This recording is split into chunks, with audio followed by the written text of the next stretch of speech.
పండించటకు నాకు పల్లపు అడుగులు కూడా ఇవ్వమని అడిగిందనమాట.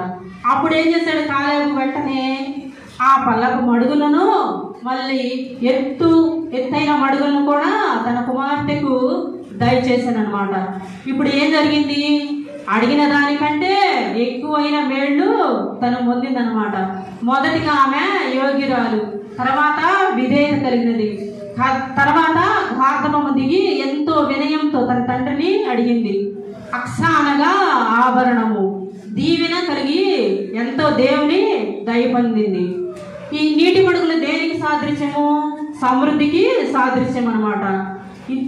నీరు లేనిదే మనము ఏమి చేయలేము కదా. మెరక భూమి అనగా ఎత్తైన భూమి అనగా ఆత్మీయపు భూమి అనమాట. పల్లపు భూమి అనగా భూ సంబంధమైన ఆశీర్వాదము మరియు ఆత్మీయ ఆశీర్వాదము ఈమె తన తండ్రి యందు పొందుకుంది, దేవుని యందు పొందుకుంది. ఈమె గురించి బైబిల్లో ఒకే గ్రంథంలో 2 సార్లు ఒకే రీతిగా వ్రాయబడింది అన్నమాట.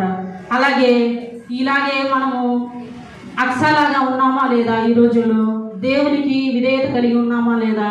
మన తల్లిదండ్రులు యందు విధేయత చూపిస్తున్నామా లేదా? మనం ఎలా ఉన్నాము? మన గురించి మనము ఒకసారి పరిశీలన చేసుకుని అక్షలాగే మనము మంచి జ్ఞానంగా యుక్తంగా విధేయత కలిగి జీవిస్తామా లేదా? ఇలాంటి ఆశీర్వాదాలు కూడా మనము పొందుకున్నాము. అలాగే ఈ చిన్న మాటలు దేవుడు దీవించి ఆశీర్వదించుగాక. ఆమేన్. సమస్త జ్ఞానం ఇచ్చే దేవుని సమాధానము